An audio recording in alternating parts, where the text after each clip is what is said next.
साहित्य। गुप्त काल में संस्कृत भाषा में उच्च कोटि के साहित्य रचे गए। संस्कृत साहित्य के महान कवि जैसे कालिदास, भारवी, शूद्रक, माघ इसी काल में हुए थे।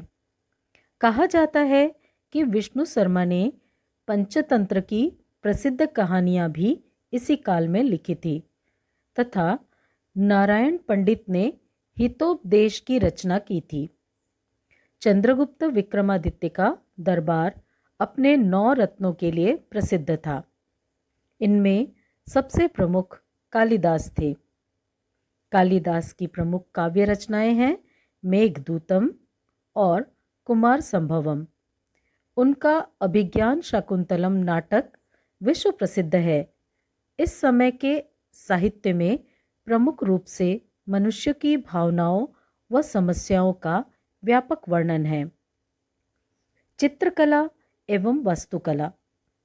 साहित्य तथा विज्ञान की तरह ही इस काल में विभिन्न प्रकार की कलाएं जैसे चित्रकला, मूर्तिकला, वास्तुकला, संगीत, नाट्यकला आदि के क्षेत्र में प्रगति हुई। अजंता की गुफाओं के भित्ति चित्र इस युग की चित्रकला के सर्वोत्तम उदाहरण हैं। ये चित्र महात्मा बुद्ध के जीवन से संबंधित कहानियों पर आधारित हैं। ये इतने कुशलता से बनाए गए हैं कि अभी भी सजीव दिखाई पड़ते हैं। चित्रकला के साथ साथ इस युग में अनेक मंदिर, गुफा, चैत्य, विहार, स्तूप आदि बनाए गए। इस काल में मूर्तिकला के क्षेत्र में भी अच्छी प्रगति हुई। इस समय बड़ी संख्या में विष्णु, शिव, बुद्ध और जैन तीर्थंकरों की मूर्तियों का निर्माण हुआ। इस समय की मूर्तियों में भावनाओं को व्यक्त करने की शुरुआत हुई थी। गुप्त राजाओं के समय में बड़ी संख्या में मंदिरों, चैत्यों, विहारों व स्तूपों का निर्माण हुआ। ये मंदिर ईंट और पत्थरों से बनाए जाते थे। कुछ बौद्ध विहार व मंदिर पहाड़ियों को काटकर बनाई गई गुफाओं के रूप में थे। गुप्त काल में सारनाथ में विशाल बौद्ध विहार बना। झांसी स्थित देवगढ़ का दशावतार मंदिर व विदिशा स्थित उदयगिरी की गुफाएं इसी समय की बनी हैं।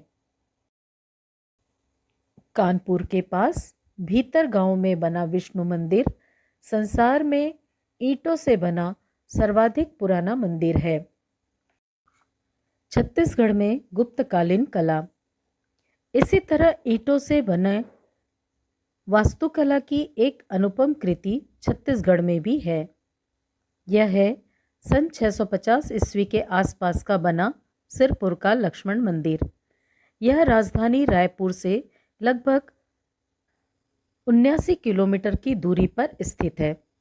इसका शिखर भीतर गांव के मंदिर के शिखर से काफ़ी मिलता जुलता है।